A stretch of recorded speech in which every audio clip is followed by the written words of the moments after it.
Bismillahirrahmanirrahim. Assalamualaikum warahmatullahi wabarakatuh. Kepada yang terhormat Bapak Abdul Aziz selaku dosen pengampu mata kuliah metode riset akuntansi, serta kepada yang terhormat Ibu Ayu Yunisrina selaku asisten dosen pengampu mata kuliah metode riset akuntansi. Saya Siska Aditya dengan NIM 210820511 dari jurusan Akuntansi Syariah 4C. Saya di sini akan memaparkan hasil penelitian saya yang berjudul Pengaruh Risiko Kredit dan Likuiditas terhadap Profitabilitas Perusahaan Perbankan di Indonesia ditinjau dari Otoritas Jasa Keuangan atau OJK. Berikut saya paparkan hasil penelitiannya. Pendahuluan. Yang pertama, latar belakang masalah. Bank merupakan suatu badan usaha yang menjadi lalu lintas pembayaran dan memiliki tujuan untuk menghasilkan keuntungan. Sedangkan kredit menjadi salah satu kegiatan utama dalam perusahaan perbankan. Biasanya, pada bank konvensional, kredit ini merupakan penyaluran dana yang diberikan kepada nasabah atau debitur. Risiko kredit ini dapat terjadi karena peminjaman atau debitur tidak mampu membayarkan tagihannya, baik utang pokok maupun bunganya, sesuai dengan waktu yang telah disepakati oleh kedua belah pihak. Fenomena yang ada di industri perbankan baru-baru ini terlihat bahwa masih ada bank yang belum bisa memaksimalkan profitnya. Hal ini terlihat dari rasio ROA yang didapatnya masih di bawah batas minimum yang ditetapkan oleh Bank Indonesia, yaitu 1,5%. Berdasarkan uraian dari latar belakang yang diungkapkan sebelumnya, penelitian yang dilakukan oleh beberapa peneliti terdahulu terkait profitabilitas suatu bank, maka saya tertarik untuk menguji apakah dengan adanya risiko kredit, likuiditas, dan risiko tingkat bunga berpengaruh terhadap profitabilitas atau ROA suatu bank ditinjau dari Otoritas Jasa Keuangan atau OJK. Rumusan masalah. Dalam hal ini terdapat 3 rumusan masalah. Yang pertama, sejauh mana risiko kredit berpengaruh terhadap profitabilitas Bank Umum Nasional yang terdaftar di Otoritas Jasa Keuangan Indonesia. Yang kedua, sejauh mana risiko likuiditas berpengaruh terhadap profitabilitas Bank Umum Nasional yang terdaftar di Otoritas Jasa Keuangan di Indonesia. Yang ketiga, sejauh mana risiko tingkat bunga berpengaruh terhadap profitabilitas Bank Umum Nasional yang terdaftar di OJK. Manfaat penelitian. Untuk manfaat penelitian ini diantaranya yaitu yang pertama, untuk dunia pendidikan dapat menambah sumber referensi sebagai bahan masukan serta informasi bagi peneliti selanjutnya, sehingga diharapkan hasilnya lebih baik dari peneliti terdahulu. Yang kedua, bagi peneliti untuk dapat menambah wawasan mengenai risiko-risiko yang mungkin akan dihadapi oleh perbankan, terutama risiko kredit, risiko likuiditas, serta risiko tingkat bunga dan pengaruhnya terhadap profitabilitas. Bagi manajemen perbankan sebagai bahan masukan untuk dapat meningkatkan profitabilitas bank yang bersangkutan sehubungan dengan risiko yang dihadapi. Yang kedua, kajian pustaka. Yang pertama, risiko kredit. Menurut Leon dan Erikson, non-performing loan adalah kredit yang dikategorikan kolektibilitasnya di luar kolektibilitas kredit lancar dan kredit dalam perhatian khusus. Artinya, kredit bermasalah mencakup kredit kurang lancar, diragukan, dan macet. Selanjutnya ada risiko likuiditas. Risiko likuiditas dapat didefinisikan sebagai risiko ketidakmampuan untuk melikuidasi secara tepat waktu dengan harga yang wajar. Bank menghadapi risiko likuiditas apabila mereka tidak melikuidasi aset mereka pada harga yang wajar. Aset ditawarkan dengan harga jual murah, sementara kebutuhan melikuidasi aset bank mendesak. Hal ini dapat mengakibatkan kerugian dan penurunan yang signifikan dalam pendapatan. Selanjutnya, profitabilitas. Menurut Munawir, definisi profitabilitas adalah rentabilitas atau profitability adalah menunjukkan kemampuan perusahaan untuk menghasilkan laba selama periode tertentu. Rentabilitas suatu perusahaan diukur dengan kesuksesan perusahaan dan kemampuan perusahaan menggunakan aktiva secara produktif. Dengan demikian, rentabilitas suatu perusahaan dapat diketahui dengan memperbandingkan antara laba yang diperoleh dengan jumlah aktiva atau jumlah modal perusahaan dalam satu periode. Nah, selanjutnya ada Otoritas Jasa Keuangan atau OJK. Pembentukan lembaga OJK di Indonesia sudah dimulai sejak terjadinya krisis pada tahun 1998, yang kemudian ditegaskan dalam pasal 34 Undang-Undang Bank Indonesia, dan pada awal pembentukannya disebut dengan Lembaga Pengawasan Jasa Keuangan atau sering disingkat dengan LPJK. OJK ini bersifat independen, artinya tidak ada campur tangan dari pihak lain. Fungsi dari OJK sendiri yaitu dibentuk dengan tujuan agar keseluruhan kegiatan jasa keuangan di dalam sektor jasa keuangan terselenggara secara teratur. Selain teratur juga terselenggara secara adil, transparan, dan akuntabel. Penjelasan hipotesis. Yang pertama, risiko kredit terhadap profitabilitas. Risiko kredit merupakan suatu risiko yang diakibatkan karena kegagalan atau ketidakmampuan nasabah dalam mengembalikan jumlah pinjaman yang diterima oleh nasabah beserta bunganya kepada pihak bank sesuai waktu yang telah ditentukan. Risiko kredit ini dapat terjadi ketika bank memberikan pinjaman kepada nasabah dengan jangka waktu yang telah ditentukan, namun nasabah tidak dapat membayarnya. Dengan adanya risiko kredit ini yang harus ditanggung oleh bank tersebut, maka akan menyebabkan hilangnya kesempatan oleh bank untuk memperoleh pendapatan dari kredit yang diberikan sehingga dapat berpengaruh buruk terhadap profitabilitas perbankan itu sendiri. Risiko kredit pada penelitian ini diwakili oleh non-performing loan atau NPL. Selanjutnya, risiko likuiditas terhadap profitabilitas. Risiko ini terjadi karena penyaluran dana dalam bentuk kredit lebih besar jika dibandingkan dengan deposit atau simpanan masyarakat pada bank, sehingga dapat menimbulkan risiko yang harus ditanggung oleh bank. Apalagi kredit yang disalurkan mengalami kegagalan atau masalah, maka bank akan kesulitan untuk mengembalikan dana yang dititipkan oleh masyarakat. Risiko likuiditas dalam penelitian ini diwakili oleh loan to deposit ratio atau LDR. Risiko tingkat bunga terhadap profitabilitas. Risiko tingkat bunga atau interest rate risk adalah risiko yang dihadapi oleh bank umum karena adanya perubahan tingkat bunga. Risiko tingkat bunga yang dimaksud adalah risiko tingkat bunga bersih. Risiko tingkat bunga bersih terjadi ketika bank memberikan pinjaman untuk jangka waktu yang lebih lama dengan tingkat bunga yang sangat tinggi, kemudian tingkat bunga mengalami penurunan yang sangat drastis. Rasio yang digunakan untuk mengukur risiko tingkat bunga dalam penelitian ini adalah Net Interest Margin atau NIM. NIM mencerminkan risiko pasar yang timbul akibat berubahnya kondisi pasar, di mana hal tersebut dapat merugikan bank. Metodologi penelitian. Jenis penelitian. Penelitian ini merupakan penelitian kausatif karena bertujuan untuk menguji variabel yang berpengaruh terhadap variabel dependen atau hubungan kausalitas. Penelitian ini dilakukan untuk menguji pengaruh risiko kredit, risiko likuiditas, serta risiko tingkat bunga terhadap profitabilitas dalam perbankan di Indonesia. Yang kedua ada sumber data. Penelitian ini menggunakan data sekunder, yaitu data yang mengacu pada informasi yang diperoleh dari sumber data yang telah ada. Sumber data tersebut berupa laporan keuangan Bank Umum Nasional yang terdaftar di Otoritas Jasa Keuangan atau OJK yang telah dipublikasikan. Teknik pengumpulan data. Populasi dari penelitian ini adalah perusahaan perbankan yang terdaftar dalam Otoritas Jasa Keuangan. Sampel dalam penelitian ini adalah perusahaan perbankan yang terdaftar di OJK. Teknik pengambilan sampel adalah metode purposive sampling atau pengambilan sampel berdasarkan kriteria tertentu berdasarkan yang dikehendaki oleh peneliti. Selanjutnya, teknik analisis data. Yang pertama, uji statistik deskriptif. Statistik deskriptif digunakan untuk mendeskripsikan variabel-variabel dalam penelitian ini. Alat analisis yang digunakan adalah rata-rata atau mean, standar deviasi, maksimum, dan minimum. Yang kedua, uji asumsi klasik. Pengujian asumsi klasik yang digunakan adalah uji normalitas, uji multikolinearitas, dan uji autokorelasi. Analisis regresi berganda. Uji ini dilakukan untuk menilai pengaruh variabel bebas secara bersama-sama terhadap variabel terikat. Secara sistematik, persamaan tersebut dirumuskan sebagai berikut. Y sama dengan A tambah B1 X1 tambah B2 X2 tambah B3 X3 tambah E. Di mana Y adalah profitabilitas atau ROA, A konstanta, B1, B2, dan B3 adalah koefisien regresi, X1 adalah risiko kredit atau NPL, X2 adalah risiko likuiditas atau LDR, X3 adalah risiko tingkat bunga atau NIM, dan E adalah tingkat kesalahan pengganggu. Uji koefisien determinansi atau R2. Koefisien determinansi digunakan untuk mengetahui seberapa jauh kemampuan model dalam menjelaskan variasi variabel dependen. Besarnya koefisiensi determinansi adalah 0 sampai dengan 1.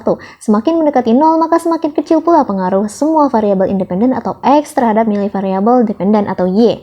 Jika koefisien determinansi mendekati 1, maka sebaliknya. Selanjutnya ada uji simultan atau uji F. Uji statistik F dilakukan untuk menguji kemampuan seluruh variabel independen secara bersama-sama dalam menjelaskan perilaku variabel dependen. Pengujian dilakukan dengan menggunakan tingkat signifikansi 0,5 A sama dengan 5%. Ketentuan menganalisanya adalah sebagai berikut. Jika signifikansi lebih besar daripada 0,05 berarti bahwa secara bersama-sama variabel independen tidak mempunyai pengaruh signifikan terhadap variabel dependen. Sebaliknya, jika signifikansi kurang dari 0,05 berarti bahwa secara bersama-sama variabel independen berpengaruh signifikan terhadap variabel dependen. Selanjutnya ada uji parsial atau uji T. Selanjutnya, gambaran umum objek penelitian. Yang pertama ada Otoritas Jasa Keuangan atau OJK.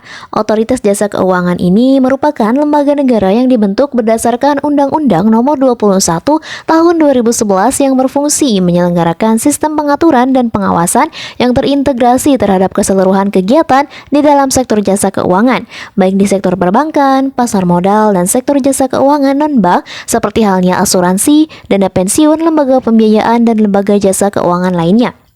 Selanjutnya PT Bank Rakyat Indonesia Tbk. Bank Rakyat Indonesia atau BRI merupakan salah satu bank milik pemerintah yang terbesar di Indonesia. Bank Rakyat Indonesia ini didirikan di Purwokerto, Jawa Tengah oleh Raden B. Arya Wirjaatmaja pada tanggal 16 September 1895. Selanjutnya ada PT Danamon Indonesia Tbk. PT Bank Danamon Indonesia berdiri pada tahun 1956 yang saat ini telah tumbuh berkembang menjadi salah satu lembaga keuangan terbesar di Indonesia. Selanjutnya ada PT Bank Yuda Bakti Tbk. PT Bank Yuda Bakti didirikan berdasarkan Akta Nomor 68 tanggal 19 September 1989 dari Notaris Amrul Pertemuan Pohan SH di Jakarta dan diubah dengan Akta Nomor 13 tanggal 2 November 1989 dari Notaris yang sama. Selanjutnya PT Bank Pembangunan Daerah Jawa Timur Tbk. Bank Pembangunan Daerah Jawa Timur ini yang dikenal dengan sebutan Bank Jatim didirikan pada tanggal 17 Agustus 1961 di Surabaya. Selanjutnya ada Bank Pembangunan Daerah Banten Tbk. Bank Pembangunan Daerah Banten ini atau dikenal dengan merek Bank Banten pernah bernama Bank Eksekutif pada tahun 1992 sampai 2010 dan dikenal dengan Bank Pundi pada tahun 2010 sampai 2016, merupakan sebuah bank di Indonesia. Bank ini diresmikan pada tanggal 4 Oktober 2016 dan berkantor pusat di Jakarta Selatan. Selanjutnya ada bab 5, hasil dan pembahasan. Yang pertama, hasil uji validitas. Uji validitas merupakan ketepatan atau kecermatan suatu instrumen dalam mengukur apa yang ingin diukur. Dalam penentuan layak atau tidak layaknya suatu item yang akan digunakan biasanya dilakukan uji signifikan dengan koefisien korelasi pada taraf signifikan 0,05, artinya suatu item dianggap valid jika berkorelasi signifikan terhadap skor total. Berikut hasil perhitungan validasi data. Berdasarkan narasi di atas menunjukkan bahwasannya data sampel sebesar 6 dikali sampai 5 periode sehingga total sampel berjumlah 30 dan diuji validitas maka dapat disimpulkan data tersebut valid. Yang kedua ada hasil uji asumsi klasik, terdiri dari hasil uji normalitas.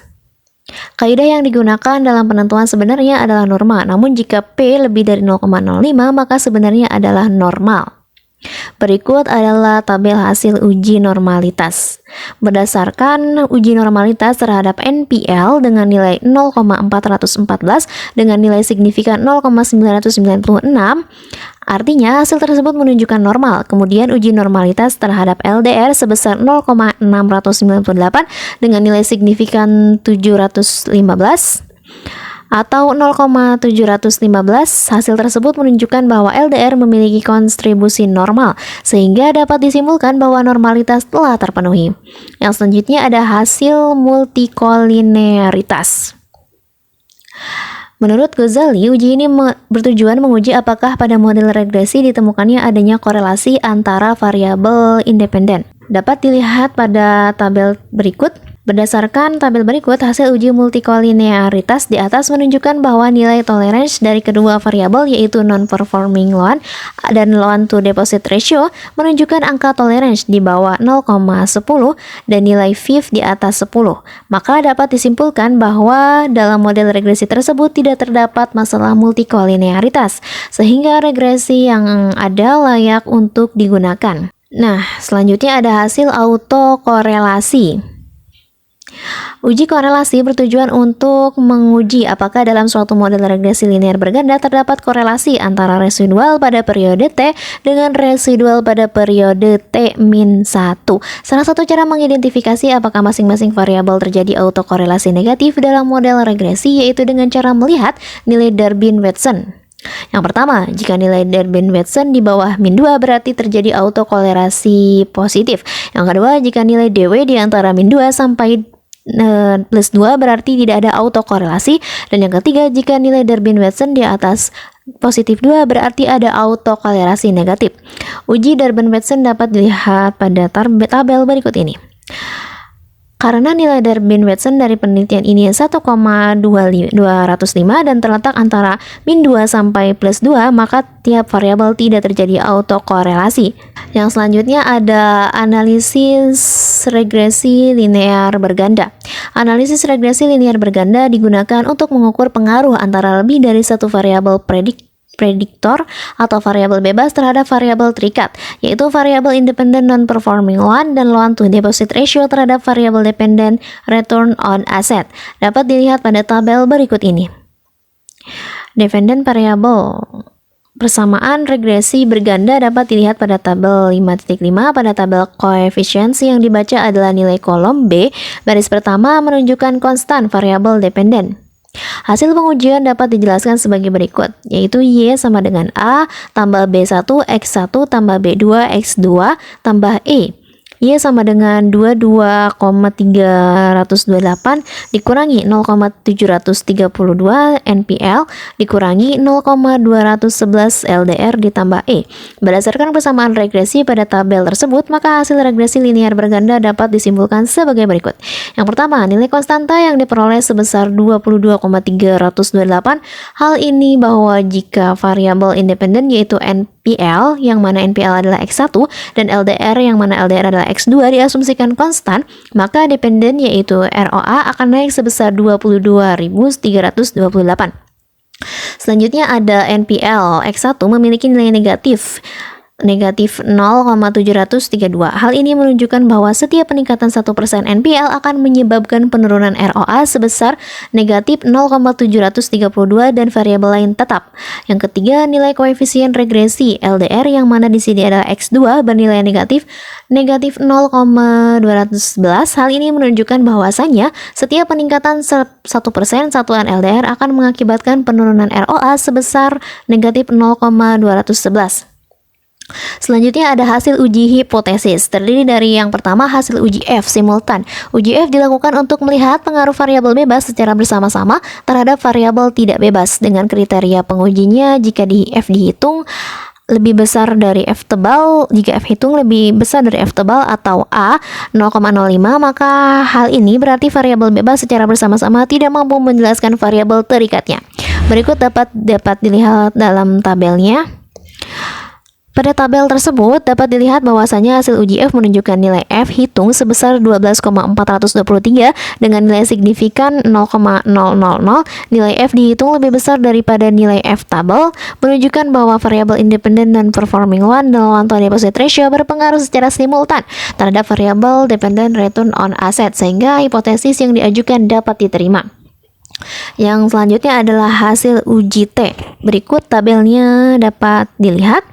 Berdasarkan hasil uji T tersebut, yang pertama, hipotesis pertama, terdapat pengaruh signifikan non-performing loan X1 dan loan to deposit ratio atau X2 terhadap return on asset atau Y.